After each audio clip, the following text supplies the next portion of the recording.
I'm delighted to welcome our speaker tonight, Louise Bruce. I first heard Louise speak. I'm looking for the date.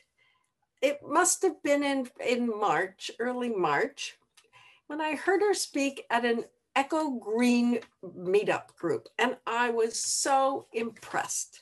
Since then, I have taken 2 carloads of electronics to the Zero Waste program.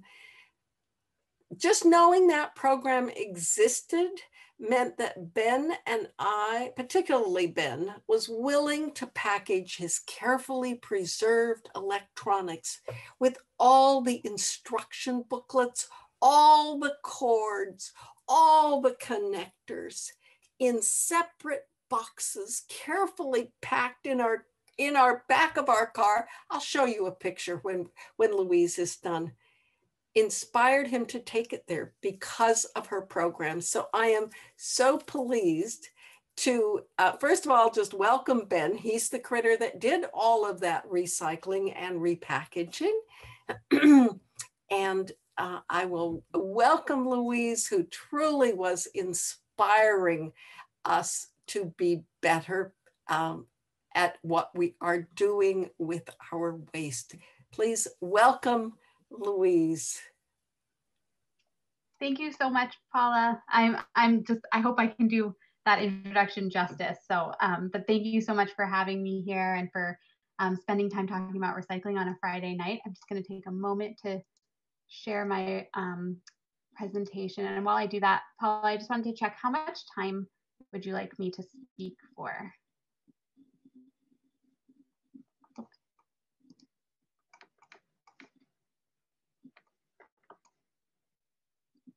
All is muted, but you probably have 45 minutes to an hour. Thank you. Perfect. And if can you see my screen now at this point? Great. Okay. Fantastic. Please let me know, feel free. I love introductions. And so if I'm going too fast or gloss over something, please feel free to stop me and ask any questions that you might have. So I'm Louise. I have the enormous pleasure of working with all of our trainees, who we refer to as core members, and staff at the San Jose Conservation Corps, mostly on zero waste, but as I'll show you in the end, we've actually been sort of activated to work on emergency services for the city of San Jose and County of Santa Clara. So I'll talk a little bit about what we're doing there to help around COVID. So first, what is the San Jose Conservation Corps? Has anyone, I don't know if there's an easy way to get this feedback, but have any of you already heard of the San Jose, besides Paula, has anyone heard of the San Jose Conservation Corps? I don't think so. So we are the South Bay Area's Conservation Corps. We're one of 14 what are known as local conservation corps, and then there's also the California Conservation Corps, which are nonprofit organizations providing transition age youth. That's the sort of, if you're unfamiliar with that term, it's a term used to for folks between the ages of roughly 18 and 24, sometimes a little bit older, to provide high quality high school education, to provide job opportunities, and help them, not even really help them, but create the space where they can become responsible, productive, and caring citizens. So I like to start, before diving into the work that we do specifically, I like to talk about what challenges we are seeking to address. And this sounds like a very knowledgeable group. You may actually know a lot more about some of these challenges than actually I do myself. But one thing we face in East San Jose, where the San Jose Conservation Corps is, where our home base is, are pretty staggering issues of poverty, inequality. We have 27% of residents that have not attained their high school diploma, compared to 16% as a whole, as just one example. The unemployment rate is substantially higher than the city on average. And then we see, a pretty dramatic income inequality.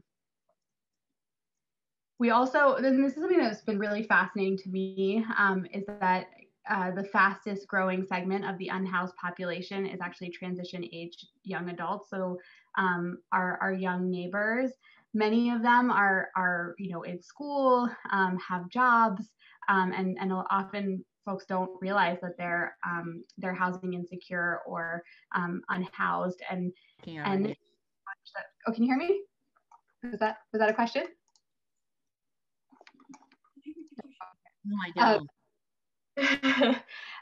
So this is a challenge that really we see exacerbated as a result of COVID-19, and I'll come back to this, but these are challenges that we were already extremely worried about, and now we're just seeing seeing some very troubling signs that this is going to be exacerbated in the coming months and years as a result of all that's going on at the moment.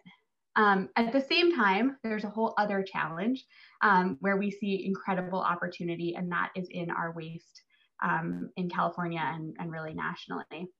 So Californians landfill approximately 30 million tons of waste each year. And as I'm sure you know really well, the Poor People's Campaign and many other groups that it sounds like you're a part of have been great activists around this, but waste infrastructure is disproportionately located in disadvantaged communities. So that means bearing the burden of truck traffic, of noise, of odors, and any other externalities associated with that infrastructure. And then, what I have seen throughout my career in waste is just how many valuable resources we're putting into a landfill where we can never access them again. So they get buried under the ground, and we ultimately, these are valuable resources that with a little bit of work, we can actually use to our benefit, but instead we're making them totally inaccessible to ourselves. What? Just an example that I'm really... All right, if I can find what's the volume? Was the question, what's the volume of waste? Amy came in late. I think she's not. She's trying to get her phone and her everything coordinated. Sorry about that, Louise. No problem. I thought that was a question about quantity of waste. Right, so, exactly. So it's quite a lot, 30 million tons of waste each year. And then actually just zeroing in on one sort of slice of the waste pie that's been kind of the focus of much of my career, which is food waste. Californians throw away nearly 6 million tons of food each year. And then meanwhile, this is an issue we're starting to work on at the core. More than 4 million people are struggling with hunger in California. And that's sort of estimated to be somewhere around $2 billion more that are needed to meet families' everyday food needs. At the same time, when we throw food waste into the landfill, that has really serious, it's kind of very dramatic waste of resources. So food waste in the United States accounts for 18% of the cropland, 18% of the cropland. So 18% of the space we're taking up to grow food, we're just throwing it in landfills, 19% of fertilizers, 21% of fresh water, and then it's resulting in 5% of greenhouse gas emissions for the United States. So it's a material that it's not just that we need it to feed people, but also when we bury it in the ground, we're burying a lot of wasted resources along with it, and then having this pretty dramatic effect on the environment. And I could have picked kind of any slice of the waste pie, and it would be the same story. Loss of resources when we're at a time when we could really be using those to the benefit of our fellow neighbors and humans. So what's our solution? So we look at these two challenges and have and that's sort of the founding pillars of what our organization is trying to tackle. And we've developed a model over the past 30 years since we were founded in the late, really like early 90s, late 80s, to sort of kind of try to leverage these opportunities or really address these challenges. And so we have a workforce development program, essentially is what we run, but we have an associated charter school, and I'll just take a step back and say that we have 3 pillars, right, for our program. what I'll talk a lot about today is the paid job training program. This is a sort of career technical education. And in normal times, we're almost 100% focused on environmental issues. My department focuses on recycling. We do have a natural resources management department that does a lot of work with landscaping, sort of green infrastructure, and forestry. We also have an associated charter school where anyone who's working in our program can achieve their high school diploma. And it's a really important program because having that high school diploma can really be the barrier to their next stage in their career. And so we make it possible for them to go to school and earn that high school diploma. And actually, I was just talking to a Corps member today she was talking about how she's been able at the San Jose Conservation Corps not only to have a job, not only to go after her high school diploma, but she's also a young mother, and so she's able to have the flexibility to also care for her children who are going to school on Zoom, and they themselves need support. And so that's sort of the third pillar, is really individualized support, whether that's support on housing, whether that's specialized counseling or case management that you might need, just help accessing resources, or creating the space for, maybe just access to a computer, or professional development skills that you might not have gotten otherwise. But what I really, in my year with the Corps, what I've really found to be very valuable is like flexibility and space and caring, as kind of what I I see as so critical to this model. So we've been doing this work for more than 30 years, as I said, and it really started actually with beverage container recycling and the bottle bill. So we sort of took advantage of the fact that there was a lot of interest in tackling recycling in the early days, or sort of initiating recycling around beverage containers. And so we were able to start a program. This is a photo from the archives from 30 years ago. We had a sort line, and we would collect materials and then sort them. And then we were able to actually, this is when the economics of recycling were very different. We were able to, pull in income and create jobs through that recycling effort. 30 years later, we've really been working hard to expand our profile of materials that we're focused on. So now you'll hear me talk a little bit about our mattress program, food waste, electronics, as you heard Paula talking about, and a whole host of other materials that our teams focus on. So we really, it's through recycle. So we have these recycling operations and enterprises, and it's through these enterprises that we work to train that, as I like to say, the next generation of zero waste professionals. And so the Corps, it's really, these are operations that our Corps members, our trainees are really leading. They manage them, they run fleets, they run operations, they troubleshoot with our clients, but it's through these enterprises are really, I like to say, really run by our trainees. And through that, they're able to develop skills that hopefully will help them launch their next career, whether that's in zero waste, which is definitely something that we hope for and hope to focus them on, but we also want to make sure that they're able to sort of go into whatever career they might be passionate about and take sort of their kind of the respect and understanding of natural resources management and zero waste with them wherever they might go.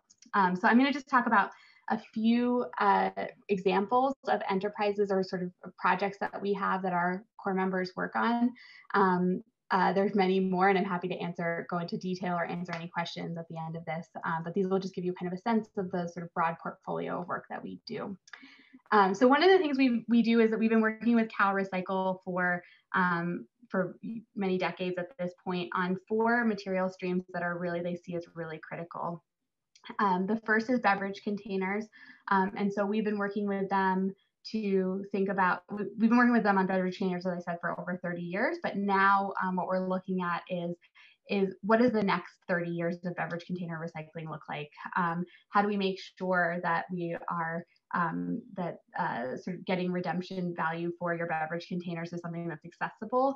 How do we kind of rethink those programs so that they're more convenient, that more folks can have access to them, and that we're kind of, again, bringing in more material.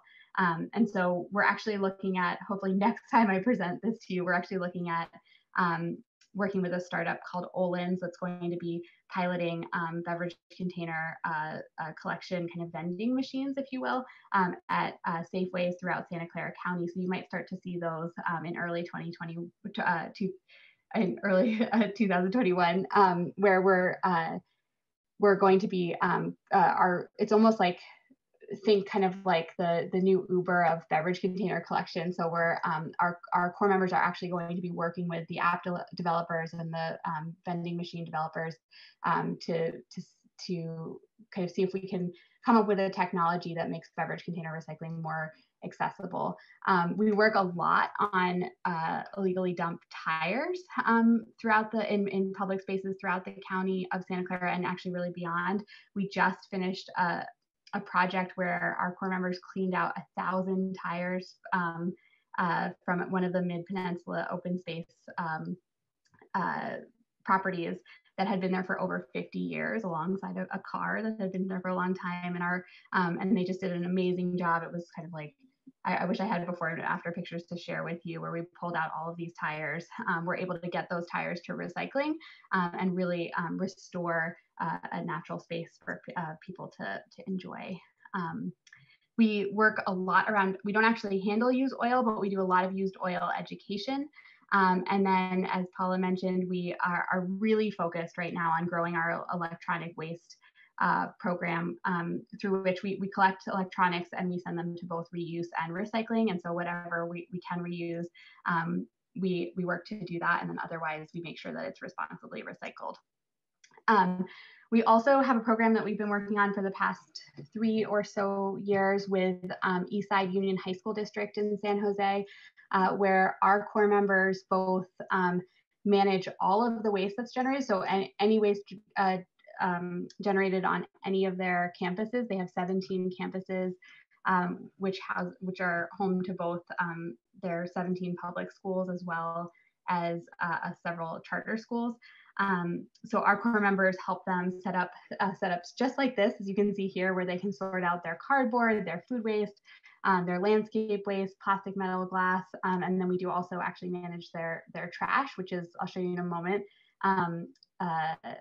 Here you go. So this is what their trash looks like, which allows us to really get in there and see, okay, what are the materials that the schools are generating? What's still going in the trash that could be going into recycling? And then our core members are the same, are also inside the classrooms with students. We're trying to figure that out now in the sort of age of Zoom. But working with the students and the teachers and the cafeteria staff to figure out how do we move the needle? How do we get the materials into where they need to go. And actually, since we started this program just 3 years ago, we moved them from a 0% diversion. I was almost, when I saw that when I first joined the Corps, was very surprised to see that truly they were recycling almost nothing. I think probably there were some materials occasionally that were diverted from the landfill, but essentially 100% of the waste generated by the schools was going to landfill. And we've been able to help them develop a program that now, just a few years later, is achieving close to 70% diversion. So 70% of the material is getting sorted out and going to recycling. And we're working hard to kind of continue pushing that and achieve what we hope would sort of technically zero waste, at least 90% diversion. And some of the ways that we're doing that sort of right before the pandemic and schools were shut down, our core members, this is Linda and Marquise, who you see here with the cafeteria staff at one of the schools. Our core members had been designing and rolling out a food scrap collection program through which we were able to actually collect, measure, track the waste generated by the kitchens at a few pilot schools, and then take that material to animal feed production and then composting, depending on sort of what was generated.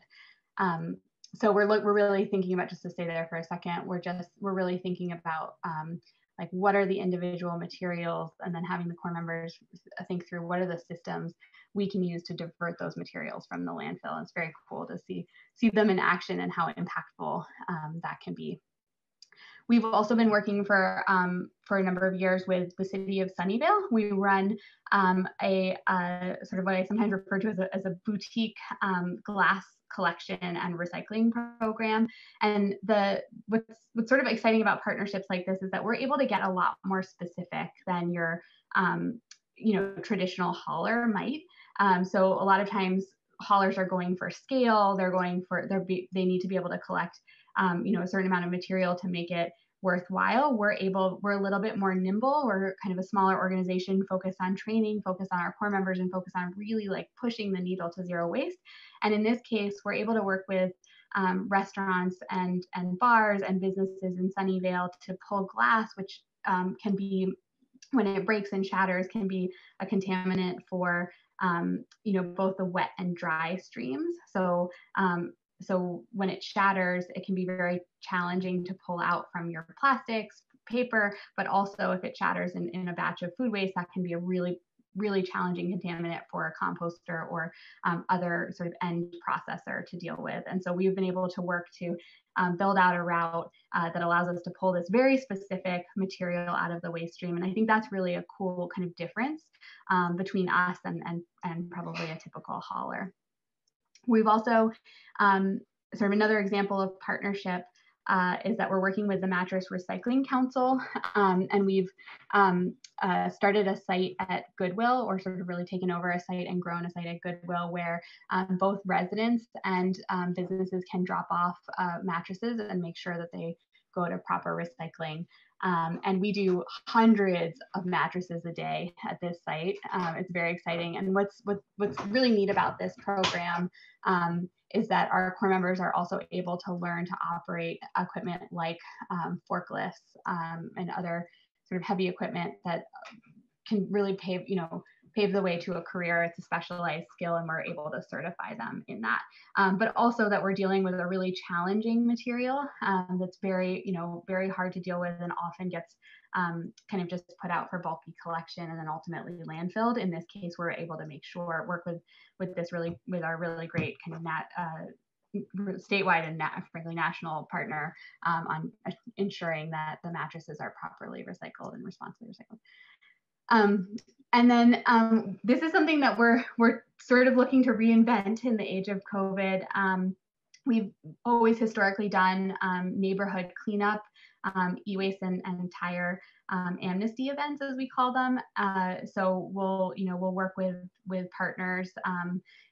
We actually work a lot with for the sort of the West Valley cities, Saratoga, Los Gatos, and Campbell. Will work with their hauler, Green Team West Valley, on events every year. We just did an event with the city of Newark where we'll set up and accept materials. Sorry, I have a new puppy in the background. I'm sorry about that.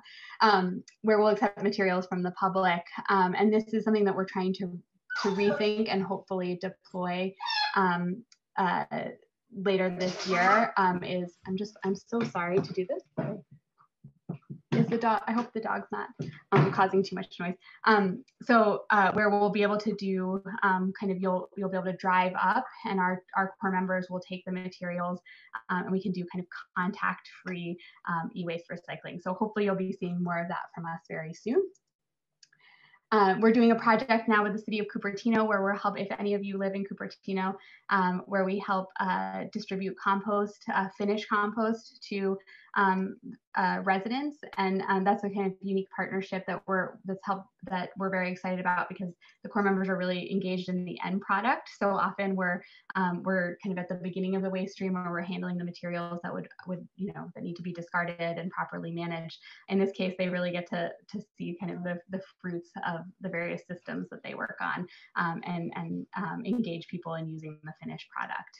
So this is an example of them getting to be ambassadors and really kind of work on engaging people in the importance of this work, and why local tight-knit systems around waste can actually be really beneficial to a local community. I don't have a picture here. We're also working a lot on starting a community composting effort. So in where I'm from the East Coast and worked a lot on food waste management in New York City, and we did a lot of work around local composting, and that's something that there seems to be really renewed energy around here.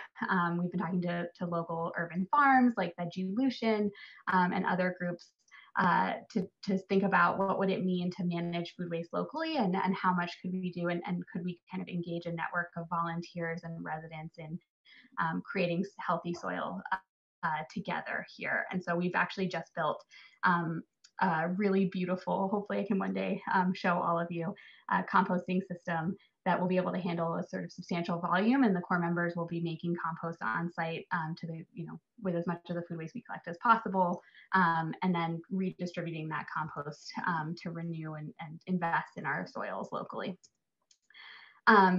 So those are just a few examples of the work we do around recycling and zero waste. I wanted to take a moment, since we're in such an unusual time, to talk about the work we've been doing in response to COVID-19.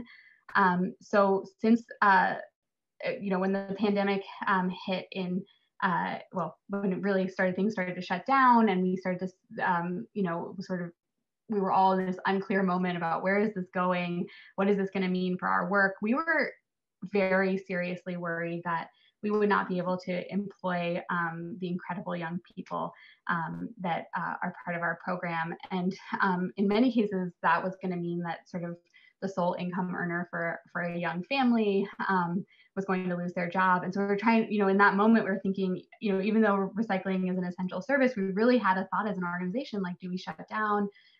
What do we do? What's the right thing to do? And we actually ended up partnering with the city of San Jose and the county of Santa Clara to engage our core members in very direct COVID response on two major issues, hunger and then housing. And this is a picture of our core members outside of Second Harvest, and I like to show this one because for the most part they're 6 feet apart, hopefully, and we've been working very hard to do those operations to be able to respond to those issues that are really very seriously, sort of dramatically increasing challenges, while also doing so safely in the midst of a pandemic that we, are just like anyone else, didn't fully understand at the outset of this, and probably still don't. And so we've been doing two things. One, at Second Harvest, we've been able to deploy somewhere just under 100 core members to help box food to meet the really staggering increase in demand that they're experiencing. And so you may have heard, I actually just heard a news story about them and the great work that they're doing at Second Harvest, that the sort of demand for food has increased twofold since April. So they went from having to feed somewhere around 250,000 people to 500,000 people on a weekly basis. And so to help keep up with that, we've deployed teams that essentially do what it sounds like, box food. We do produce boxes, and then we do dry goods boxes, and then we palletize that material and send it out to the various distribution sites, the network of distribution sites that Second Harvest has and built and been working with. These stats here are now out of date. But in the first month alone, our teams were able to box 1.9 million pounds of food, and which we're told it results in about 129,000 families receiving, a box of food that's good for about a week, more or less. We're also working to help staff 24/7 emergency shelters. And so for the first time, we went from being kind of like a, Monday to Saturday operation to really working around the clock to make sure that the sort of expanded emergency shelters were able to be staffed, that we were able to provide folks with safe and secure housing, but with enough room that we could make sure that folks were able to stay healthy. And that's and so we actually, at sort of our height, we're staffing 8 or providing support staff for 8 shelters, and that sort of amounts more or less to about 675 clients who've been served by shelters. Staff are supported by our team. So our core members have been able to engage in, it's been really incredible, I should say, to watch our core members, who many themselves struggle with homelessness or housing insecurity, to now see them running shelters, truly running shelters. This is Tabitha, who's one of our core members who had been with us for about 6 months before COVID. And now she's managing cases at the fairgrounds shelter called Gateway Hall, and really helping folks, secure housing and stabilize in this really unprecedented time. So this is pretty phenomenal to hear them talk about how sort of moving it is to go from experiencing the challenge themselves to being able to help folks who are dealing with it now. So with all of that, I just wanted to invite all of you to join us. We are trying to figure out in this time how folks can help us, how folks can engage with us. A big thing is that we are looking for, we need about 50 more core members to fulfill the various emergency response and actually recycling services that we are being asked to do. 50 core member positions is 50 jobs. Is pretty amazing to be in the position to be able to offer that opportunity. So if any of you are working with organizations that might have connections to young adults between the ages of 18 and 27 who are looking for employment, looking to engage in their communities at this time, we would love to work with them and would love to be connected. And then there's all sorts of other ways to engage with us. A big one is just like what Paula and Ben are doing, is to bring us your materials, because we really want to figure out kind of creative ways to keep materials out of the landfill, at this, in this new time. So I usually talk through all the reasons to partner with the core, especially if you're, a local organization or business in need of recycling services. But I think the thing that were just some things to highlight are, if you know of organizations that are looking for partners with deep recycling operations experience, or the ability to rapidly mobilize teams, tools, and supplies, or folks who might want to test or pilot innovative solutions to recycling, we're totally game. We're excited to partner, and we're looking for ways to come up with creative solutions to whether it's emergency services or recycling issues. And I like to sort of throw in this slide just to kind of, start the question and answer period. We, traditionally as an organization, I think we were really focused on really the top of this pyramid, recycling. And so sort of the collection of materials and then delivery to recycling sites. But increasingly, we're trying to think as an organization, okay, how are we going back to that slide of training the next generation of zero waste professionals? How do we think about setting up our young trainees who are really spectacular and brilliant, young people? I can't even tell you how much I love working with them. But how do we set them up for real careers? How do we take this beyond just kind of the traditional workforce development program, training labor, for instance, and really kind of engage our folks in reuse, reduction, but also redesign and reimagination of the systems that we have to manage materials in San Jose and beyond. So happy to answer any questions, but also would love to hear your ideas, because it's definitely something we're trying to think a lot about. How do we become, we were the cutting edge when we started with the bottle bill in the 1980s. How do we now kind of bring ourselves back to the cutting edge and really respond to, issues of justice, issues on the environment, and really kind of become continue to be a space of innovation to a lot of these challenges. So with that, I welcome any questions, and of course, thank you so much for having me.